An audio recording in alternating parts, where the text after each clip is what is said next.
Satu persoalan yang penting yang sering akan ditanya oleh orang ramai adalah apakah kesan daripada kerajaan melalui pejabat peguam negara menarik balik rayuan. Dari segi perundangannya, apabila rayuan ditarik balik dan telah didaftar di mahkamah sebagai telah ditarik balik, maka tidak boleh diteruskan lagi. Tamatlah isu Jill Ireland di mahkamah. Apabila tamat, maka keputusan yang kekal adalah keputusan terdahulu, iaitu keputusan Mahkamah Tinggi 10 hari bulan Januari, 10 hari bulan Mac 2021, yang mana telah mengatakan bahawa arahan Kementerian Dalam Negeri bertarikh 5 Disember 86 adalah tidak berkeperlembagaan, yang mana mengatakan bahawa arahan yang meminta atau mengatakan tidak boleh digunakan perkataan Allah dalam cetakan orang Kristian adalah tidak sah. Maksudnya, bahasa mudahnya, pihak-pihak yang membuat cetakan, mengimport cetakan dan mengedar cetakan Kristian yang mengandungi perkataan Allah berpandukan kepada keputusan Mahkamah Tinggi Kuala Lumpur itu boleh melakukannya. Sehingga dua perkara. Sehingga perkara itu dicabar semula melalui mana-mana kes lain. Yakni katakanlah wujudnya pengimportan di Kelantan dan Majlis Agama Islam Kelantan sebagai contoh, atau Pulau Pinang atau Johor, mana-mana pun, mencabar penggunaan atau penjualan atau pengedaran cetakan yang mengandungi perkataan Allah semula di mahkamah, maka perkara itu akan dipertikaikan lagi. Pada masa itu, pihak yang menyokong percetakan, yakni orang Kristian, akan menggunakan pakai keputusan Jill Ireland. Tetapi pihak kita akan merujuk balik kepada keputusan kalimah Allah nombor 1, iaitu Roman Titular Archbishop tahun 2013, yang telah memutuskan bahawa dalam keadaan itu cetakan Kristian yang berkala 2 minggu tidak boleh mengandungi perkataan Allah yang dimaksudkan dalam konsep kepercayaan Kristian, apa nama ni, Trinity tersebut. Kalau nak guna perkataan Allah, mestilah dalam bentuk monotheism, keesaan Allah, bukan Trinity seperti Kristian. So kita akan datang balik ke mahkamah jika itu berlaku untuk menghujahkan apa yang wajib dihujahkan di mahkamah rayuan jika tidak ditarik balik. Kesannya adalah masalah ini dibenarkan dilanjutkan oleh kerajaan. Kalau perkara ini patut boleh diselesaikan melalui Jill Ireland nombor 2, kenapa kerajaan tidak mahu selesaikan untuk biarkan mahkamah memberi satu kata putus? Mahkamah tertinggi, iaitu mahkamah rayuan, dan mesti pihak yang tak puas hati akan membawa ke mahkamah persekutuan. Biar mahkamah persekutuan once and for all, sekaligus selesaikan isu ni, dan kemudian kerajaan boleh gunakan keputusan mahkamah sebagai panduan polisi lanjut. Nampak tak? Itu kerajaan ini, kerajaan perpaduan yang memanggil diri mereka sebagai kerajaan madani, telah gagal. Seolah-olah mereka nak tangguhkan masalah ni kepada kerajaan akan datang selesaikan. Ini tidak adil, ini tidak ikhlas, tidak jujur. Yang keduanya, saya sebut tadi dua cara. Cara kedua adalah jika betul kerajaan ini jujur dan ikhlas, maka mereka boleh keluarkan polisi baru sekarang untuk menggantikan polisi yang dikatakan tidak sah oleh mahkamah itu.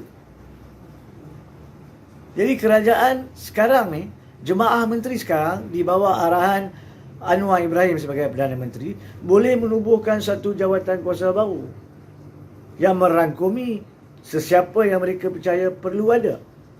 Sama ada menteri yang memegang hal ehwal agama, termasuk menteri dalam negeri, termasuk menteri perpaduan nak duduk situ, siapa sekalipun untuk keluarkan suatu arahan polisi, boleh atau tak boleh gunakan perkataan Allah dan perkataan-perkataan yang seangkatan dengannya, yang penting untuk ummah, untuk penganut agama Islam, supaya tidak dicelarukan dalam pahamannya oleh penganut agama lain. dan pada masa yang sama untuk mengimbangi hak penganut agama Islam lain. Tak semestinya mesti ada cetakan dalam bahasa Melayu Allah.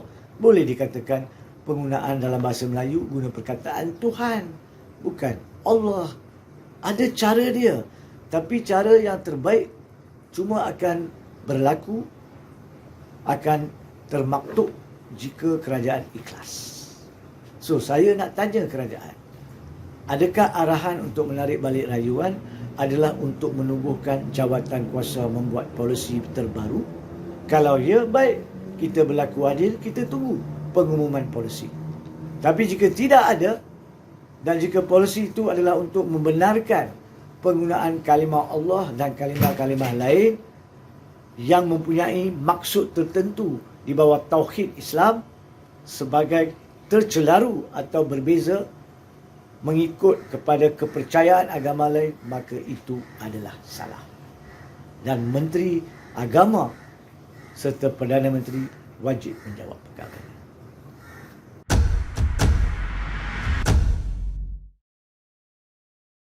Satu lagi sudut atau perspektif yang sememangnya penting bagi saya yang dizahirkan melalui perkembangan terkini kes Chill Island adalah kerajaan, mana-mana kerajaan yang dipilih wajib menangani mana-mana masalah, tak mengira sama ada ianya sensitif atau tidak. Kita selalu mendengar kerajaan mengatakan isu agama, isu bangsa adalah perkara sensitif. Sebab itulah kerajaan dipilih. Kerajaan dipilih untuk menyelesaikan masalah sensitif sekalipun. Kalau anda tidak berani selesaikan perkara sensitif, maka anda tidak layak menjadi kerajaan. Mana-mana kerajaan. Perkara ini berleluasa, isu tentang kalimah Allah sejak kerajaan Barisan Nasional, sejak kerajaan Pakatan Harapan 1.0, di mana Menteri Dalam Negerinya adalah Muhyiddin Yassin. Berleluasa lagi apabila Muhyiddin Yassin menjadi Perdana Menteri dengan meminta mahkamah menangguhkan keputusan berbelas dekat 22 kali. Dan sekarang ni dengan kerajaan perpaduan, kerajaan Madani, Anwar Ibrahim meminta menarik balik rayuan tersebut oleh pihak peguam negara. Ini menunjukkan mereka takut nak menangani isu sensitif. Dan di situ mereka tidak jujur dan mereka gagal untuk bertindak sebagai satu kerajaan yang cekap dan efisien.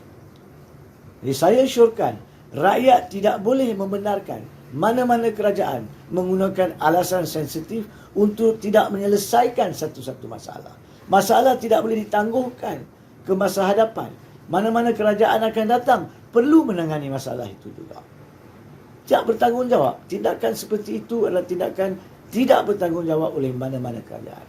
Jadi rakyat berhak menyoal kerajaan sekarang ni, kenapa tidak selesaikan isu yang mungkin berbunyi sensitif kerana melibatkan isu agama, tapi merupakan tanggungjawab wajib untuk diselesaikan.